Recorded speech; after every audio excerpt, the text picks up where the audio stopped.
मी ममता मांदुसकर मराठी विषय तुम्हाला शिकवण्यासाठी आलेली आहे. आज आपण निबंध कसा लिहायचा हे बघणार आहोत.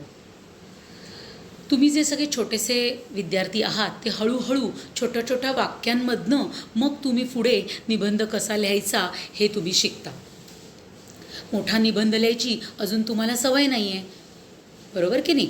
जेव्हा तुम्ही लहान होतात तेव्हा छोट्या छोट्या वाक्यातून 5 वाक्य 10 वाक्य असं करत करत सवय करत सरावानी मग तुम्ही थोडासा निबंध कसा लिहायचा हे शिकत गेलात आणि अजूनही शिकणार आहात.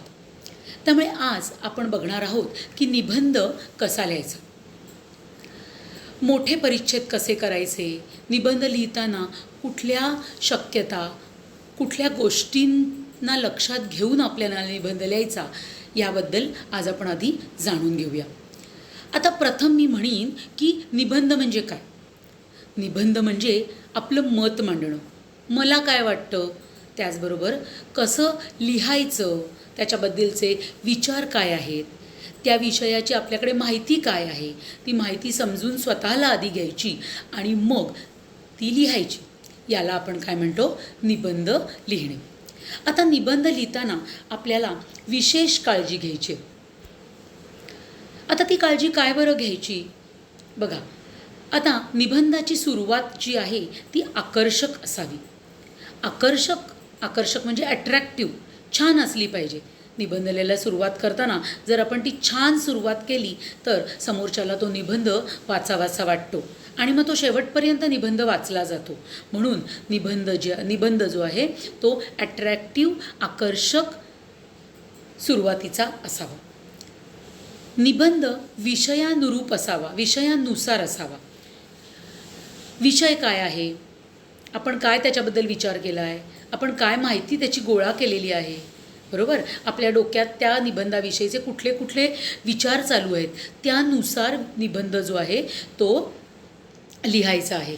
विषयानुसार निबंध जो कुठला दिला गेला तर त्या दृष्टिकोनातूनच आपल्याला विचार करायचा आहे, बरोबर. म्हणजे लहानपणी तुम्हाला आठवतं आहे का, तुम्ही 2री 3री 4थी 5वी 6वी जेव्हा जेव्हा तुम्ही जसजसे मोठे होत गेलात त्याप्रमाणे जेव्हा तुम्हाला माझी आई समजा निबंध दिला गेला मग तुम्ही माझ्या आईच्याबद्दल विचार करायला लागलात की नाही आणि त्यानुसार तुम्ही विषयानुसार तुम्ही विचार करून मग निबंध लिहायला लागलात की नाही. म्हणजे निबंध जो आहे तो विषयानुरूप असला पाहिजे. विषय जो आहे तो समजून घेऊन त्यानुसारच आपल्याला लिहायचं आहे. काहीतरी उगाचच भरकटल्यासारखं कसंही काहीही आपण हवं तसं लिहत सुटलो आहे असं आपल्याला करायचं नाही. आपल्याला विचार करूनच निबंधाचे मुद्दे काढायचे आणि विषयानुरूप निबंध लिहायचा. आता निबंध लिहिताना कवितेच्या ओळी, सुभाषितं, वाक्प्रचार, म्हणी यांचा योग्य ठिकाणी वापर करायचा आहे. सुरुवातीला निबंध लिहिताना काही कवितेच्या ओळी तुम्हाला आठवत असतील, गाण्याच्या ओळी कुठल्या त्या निबंधाच्या अनुषंगाने असतील तर त्या कवितेच्या ओळींचा गाण्यांचा वापर करायचा. अगदी 1-2 ओळी लिहायच्या, पण त्या लिहायच्या म्हणजे निबंध वाचायला छान वाटतो, बरोबर. तसंच सुभाषितं जी आहेत, बरोबर. वाक्प्रचार, आता तुम्ही हळूहळू मोठे होत आहे तर मी फ्रेमिंग द सेंटेन्स आता तुम्हाला अगदी सोपं जातं आहे, बरोबर. वाक्प्रचार जो आहे तर त्या वाक्प्रचारांचा सुद्धा आपण उपयोग करून घ्यायचा.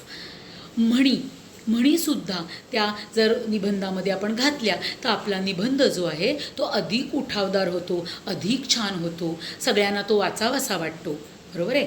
पण हे सगळं करताना कवितेच्या ओळी किंवा गाण्याच्या ओळी, सुभाषितं, वाक्प्रचार, म्हणी यांचा जो वापर तुम्ही करणार आहात की नाही मुलांनो, तो योग्य ठिकाणी करा.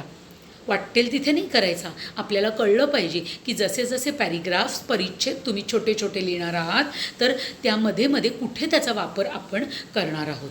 कळलं आहे तुम्हाला सगळ्यांना, बरं. आता निबंधात 4 ते 5 परिच्छेद असावे, कारण सुरुवातीला तुम्ही लहान होतात तेव्हा तुम्ही वाक्यांपासून सुरुवात केलीत. पहिली आपण फक्त 5च वाक्य लिहिली, मग हळूहळू 10, मग हळूहळू पुढे आपण निबंध वाढवत गेलो, बरोबर. मग निबंधात 4 ते 5 परिच्छेद असायलाच हवेत. त्या 4-5 परिच्छेदांमध्ये, परिच्छेद म्हणजे पॅरेग्राफ्स, ते पॅरेग्राफ्स जे आहेत ते आपल्याला पूर्णपणे आपल्याला त्याच्यामध्ये हा संपूर्ण निबंध आपल्याला लिहायचा आहे. म्हणजे पहिल्या ओळीपासून शेवटपर्यंत आपल्याला निबंध लिहिताना छोट्या छोट्या परिच्छेदांचा वापर केला तर तो निबंध जास्त उठावदार होतो.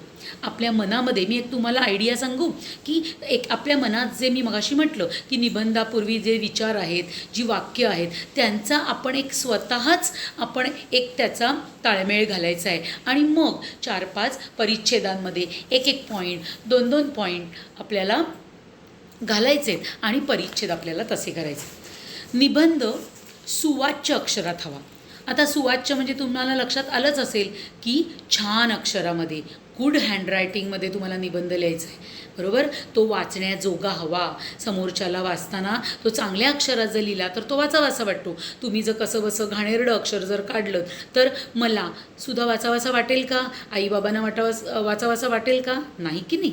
म्हणून निबंध हा सुवाच्य अक्षरात, गुड हँडरायटिंगमध्ये चुका न करता आपल्याला हा निबंध लिहिण्याचा प्रयत्न करायचा आहे. सुरुवातीला थोडीशी गडबड होईल, गोंधळ होईल, लिहिताना त्रास होईल, पण एकदा जर आपण आपल्या मनाला तशी सवय लावली तर निबंध छान अक्षरामध्ये आपण लिहू शकू.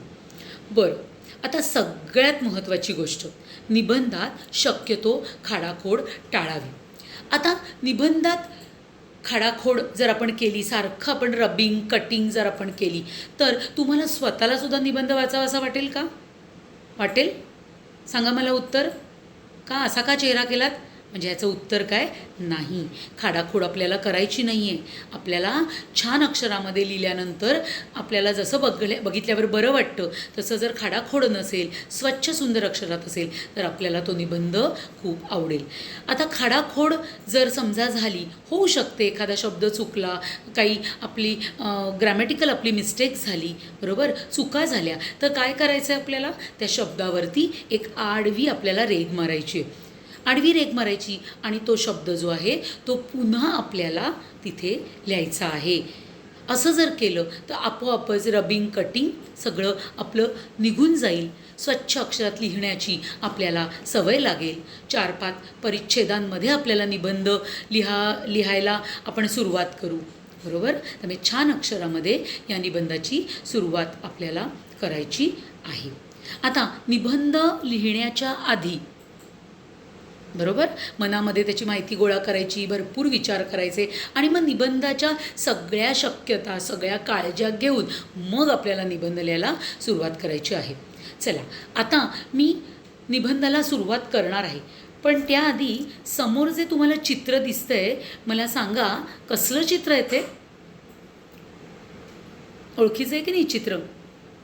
कसलं चित्र आहे? पावसाळ्याचं, बरोबर.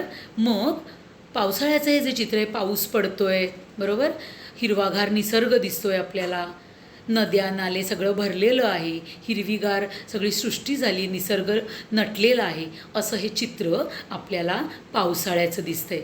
मला असं वाटतं आता मला तुम्हाला वेगळं काही सांगायची गरज नाही आहे की आपण निबंध कशावरती लिहिणार आहोत, शिकणार आहोत. मगाशी मी तुम्हाला निबंध लिहितानाच्या शक्यता, काळज्या सांगितल्या, बरोबर आहे. आता आणि हेही सांगितलं की डोक्यामध्ये विचार घ्या, मांडणी करा, मुद्दे मनामध्ये आणून ठेवा आणि मग निबंध तुम्ही सुरू करा, बरोबर. मग आता ह्या निबंधाला सुद्धा मी तुम्हाला मुद्दे देणार आहे. हे मुद्दे मी समोर तुम्हाला दिलेत. असे जर आपण छोटे छोटे छोटे मुद्दे जर आपण तयार केले तर मग काय, निबंध आपल्याला लिहिण्यासाठी अगदी सोप्पा आहे, बरोबर की नाही. आणि मग तुम्हाला त्याचं टेन्शनच येणार नाही निबंध कसा लिहायचा. त्यामुळे आता आपण मुद्दे बघणार आहोत. भारतातील मुख्य ऋतू, मी जे मुद्दे देते, भारतातील मुख्य ऋतू. आवडता ऋतू पावसाळा. नंतरचा मुद्दा आहे जून महिन्यात सुरुवात. जून महिन्यात सुरुवात. वातावरणातील बदल. वातावरणातील बदल. पावसाळ्याचे महत्त्व. पावसाळ्याचे महत्त्व. आणि पुढचा मुद्दा काय आहे? लहान मुलांना होणारा विशेष आनंद. आता हे जे सगळे मुद्दे मी तुम्हाला आत्ता वाचून दाखवले ते मुद्दे तुम्ही तुमच्या वहीमध्ये लिहायचे आहेत. प्रत्येक मुद्द्यानंतर मी छोटीशी डॅश केली आहे, म्हणजे आपल्याला त्याचा अर्थ काय झाला की त्या मुद्द्याला आपल्याला एलोबोरेट करायचं आहे, त्या मुद्द्याला आपल्याला एक्सप्लेन करायचं आहे, बरोबर की नाही. आणि प्रत्येक परिच्छेद आपल्याला त्या त्या 1-2 मुद्द्यांमध्ये घेऊन तो आपल्याला पॅरेग्राफ, तो परिच्छेद आपल्याला पूर्ण करायचा आहे. म्हणजे मुद्दे मी तुम्हाला का दिले तुमच्या लक्षात आलं. असेच मुद्दे पुढच्या निबंधाच्या वेळेला तुम्हाला तयार करायचे आहेत. आज मी दिले, प्रत्येक वेळी मी तुम्हाला देणार नाही, तुम्हाला त्याची सवय करायची आहे.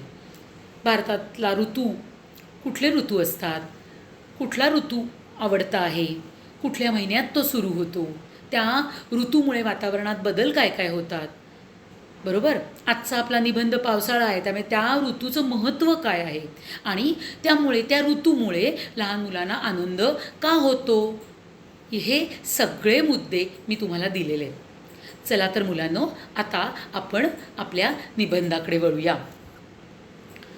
पावसाळा निबंध, बरोबर. पावसाळा निबंध आज आपण शिकणार आहोत आणि हळूहळू तुम्ही तो लिहिणारही आहात चुका न करता.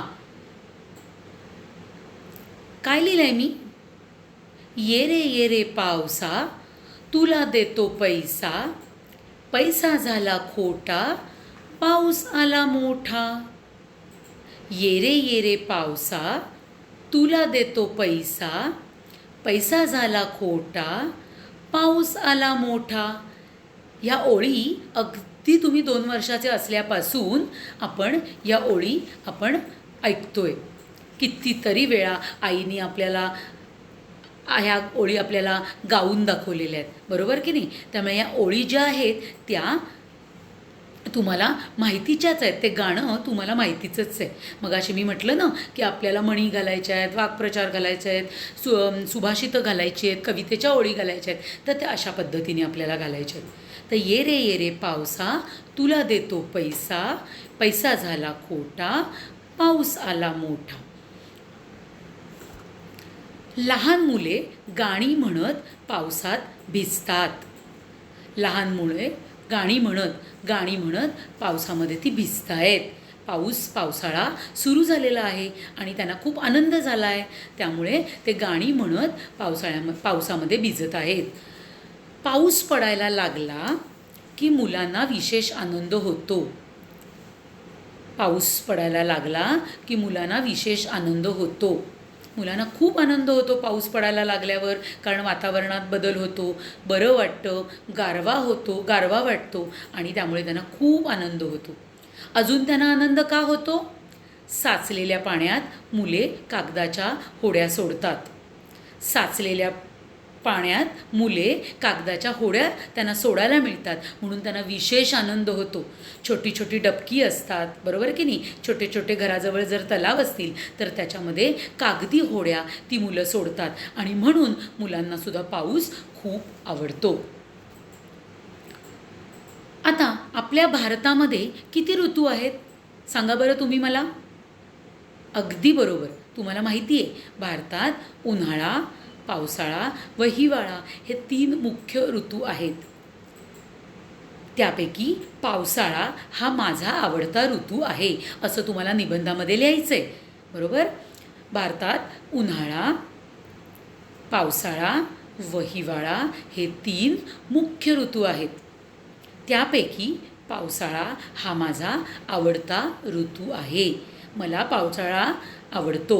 3 ऋतू आहेत, पण त्यापैकी माझा आवडता ऋतू आहे पावसाळा. जून महिन्यात पावसाला सुरुवात होते. जून महिन्यात पावसाळ्याला सुरुवात होते. प्रत्येक ऋतूला तुम्हाला माहिती आहे की महिने दिलेले आहेत, बरोबर की नाही. तसा पावसाळा जो आहे तो जून महिन्यात जून, जुलै, ऑगस्ट, सप्टेंबरपर्यंत पाऊस पडत असतो, बरोबर. त्यामुळे जून महिन्यामध्ये पावसाळ्याला सुरुवात होते. आकाशात काळे ढग जमू लागतात, वारे वाहू लागतात, विजा चमकतात आणि पाऊस पडू लागतो. जून महिन्यात सुरुवातीला जेव्हा पाऊस पडायला लागतो तेव्हा आपल्याला कसं कळतं की आता पाऊस पडणार आहे म्हणून. तर आकाशामध्ये काळे ढग जमायला लागतात. काळे ढग आकाशामध्ये दिसायला लागले की आपण म्हणतो की आता पाऊस पडणार आहे. वारे वाहू लागतात, जोरजोराचं वादळ आल्यासारखं होतं, बरोबर. झाडं एकमेकांवरती आपटतात, वारे वाहतात, जोराचा वारा वाहायला लागतो आणि त्याचबरोबर विजासुद्धा चमकतात. विजा जोरजोरात चमकतात, त्यांचा गडगडाट होतो आणि पाऊस पडायला लागतो. विजा चमकायला लागल्या, वारे व्हायला लागले, आकाशात काळे ढग जमायला लागले की आपल्याला कळतं की आता पाऊस पडणार आहे. बरोबर की नाही. आता तुम्हाला हे सगळं माहितीच आहे. पावसामुळे धरती हिरवीगार दिसू लागते. पाऊस जेव्हा पडतो तेव्हा निसर्ग जो आहे तो हिरवागार होतो. बरोबर. हिरव्या रंगाने तो नटलेला असतो. झाडं हिरवीगार होतात, सगळीकडे ताजंतवानं फ्रेश वाटतं. बरोबर आहे. आणि म्हणूनच पावसाळा पडल्यानंतर जमीन जी आहे ती सुद्धा हिरवीगार होऊन जातेच. झाडं जी आहेत ती छान हिरवीगार दिसतात आणि म्हणूनच मग आपल्याला पाऊस आवडतो. नद्या, तलाव, विहिरी पाण्याने भरतात. पाऊस भरपूर पडायला लागला की काय होतं, नद्या ज्या आहेत त्या काही वेळा कोरड्या असतात किंवा त्या नदीमध्ये पाणी कमी असतं, तर नदी व्हायला लागते. तलाव भरून जातात, भरून व्हायला लागतात आणि आपल्या घराजवळच्या ज्या विहिरी असतात त्यासुद्धा पाण्याने भरतात. म्हणजे पावसामुळे बघा नद्या, तलाव, विहिरी पाण्याने भरतात आणि व्हायला लागतात. आणि म्हणून मग काय होतं, शेतकऱ्यांना खूप आनंद होतो. का बरं शेतकऱ्यांना आनंद होतो, तुम्ही मला याचं उत्तर द्या. कारण शेतकऱ्यांना शेतीसाठी भरपूर पाणी हवं आहे आणि म्हणूनच शेतकऱ्यांना जर पाऊस मिळाला, पाणी मिळालं तर तो आनंदी होतो आणि तो शेतीसाठी मनातनं खुश होऊन जातो. पावसात पशुपक्ष्यांना देखील आनंद होतो. पाऊस पडायला लागलं की नुसता निसर्गच हिरवा होत नाही, झाडंच हिरवीगार होत नाहीत, तुम्हाला मला आपल्याला ताजंतवानं वाटत नाही, शेतकऱ्यालाच आनंद होत नाही, तर पशुपक्षीसुद्धा यांनासुद्धा आनंद होतो. बरोबर आहे. पावसाची चाहूल लागताच मोर नाचू लागतो. आपला जो राष्ट्रीय पक्षी मोर आहे की नाही, तो नाचायला लागला की असं म्हणतात की नाही पाऊस येणार आहे म्हणून. तसं पावसाची चाहूल लागली, आता पाऊस पडणार आहे, पावसाचे ते दिवस जवळ आले की मोरसुद्धा आपला पिसारा जो आहे तो काय करतो, फुलवतो आणि नाचायला लागतो. तो आनंदाने नाचतो. म्हणजे पशुपक्ष्यांबरोबर मोर नाचायला लागला की आपल्या लक्षात येतं की पाऊस पडणार आहे. पाऊस पडला नाही तर दुष्काळ पडेल. चालेल का मुलांनो? जर पाऊसच पडला नाही, कारण आपल्याला पावसात भिजायचं नाही आहे, बरोबर आहे की नाही, ओलं व्हायचं नाही आहे, तर पाऊस पडला नाही तर चालेल का? नाही. पाऊस पडला नाही तर दुष्काळ पडेल. दुष्काळ पडला तर काय होईल, पशुपक्षी नाराज होतील, शेतकऱ्याला शेती करता येणार नाही, शेतकऱ्यांनी जर शेती केली नाही तर आपल्याला धान्य मिळणार नाही, धान्य मिळालं नाही तर आपण जेवणार कसे, आई जेवण कसं करणार. आणि म्हणूनच आपल्याला पाऊस पडलाच पाहिजे, दुष्काळ पडता कामा नये. बरोबर आहे.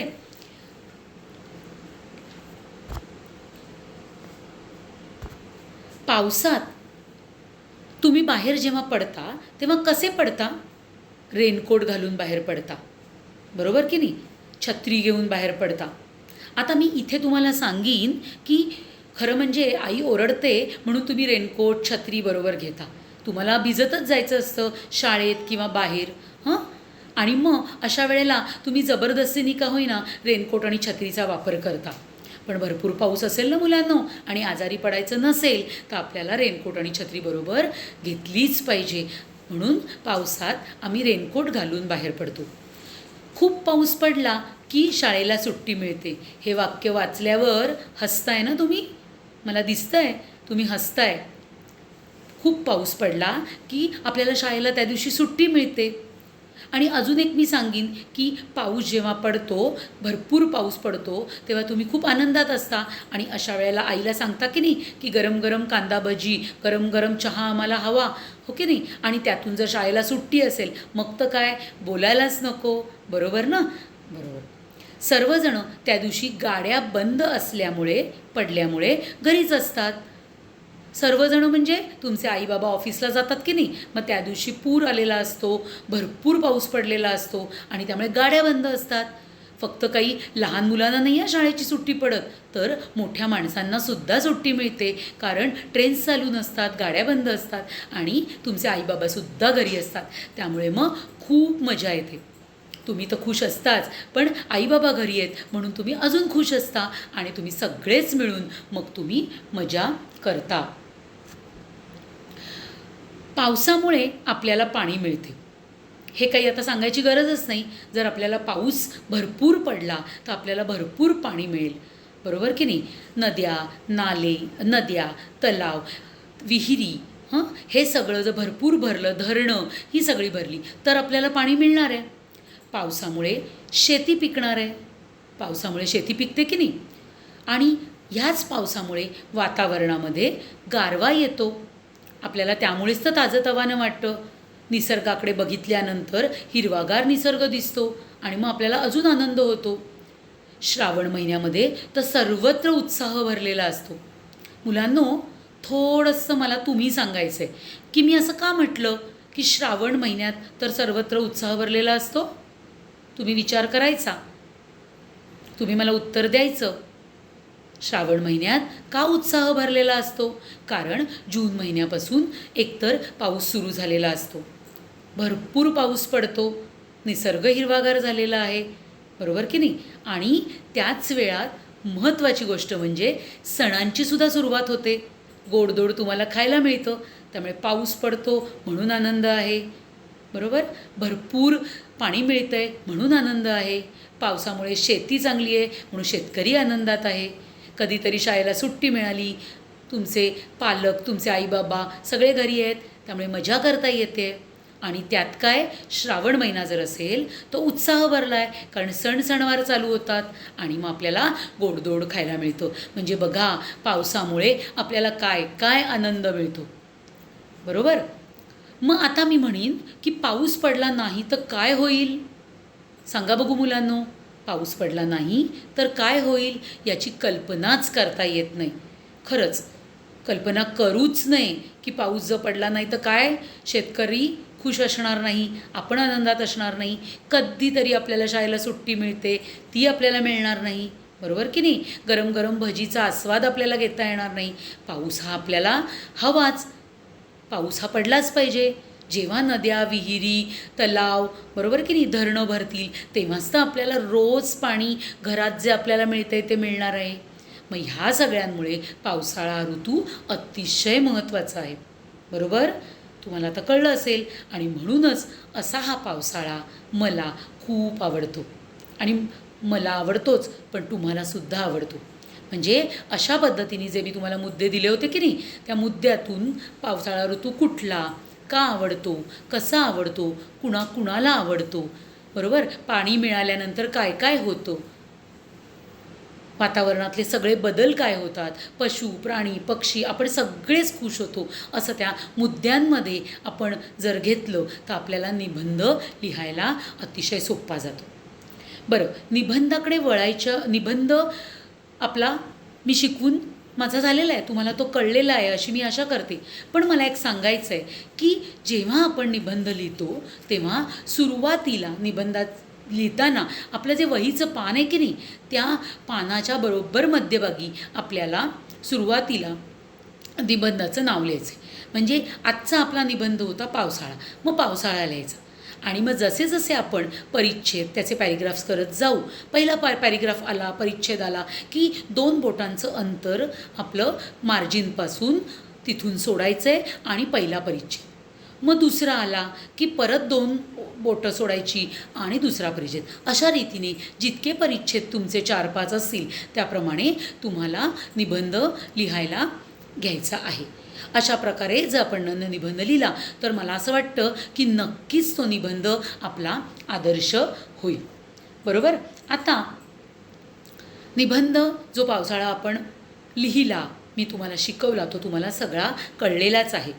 पण आता मी दिलेला निबंध तर तुम्ही वहीमध्ये लिहिला आहे, पुन्हा एकदा गृहपाठ म्हणून तुम्ही लिहालच, बरोबर. पण आता मी थोडासा गृहपाठ तुम्हाला वेगळा देणार आहे. ह्याच माझ्या निबंधाच्या खाली फक्त 5 ते 10 वाक्य तुम्हाला लिहायची आहेत. आणि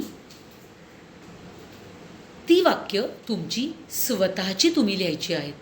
बरोबर आहे? माझी वाक्य तुम्हाला लिहायची नाही आहेत. तुम्ही स्वतःची वाक्य तयार करा आणि तुम्ही ती लिहा. थँक्यू.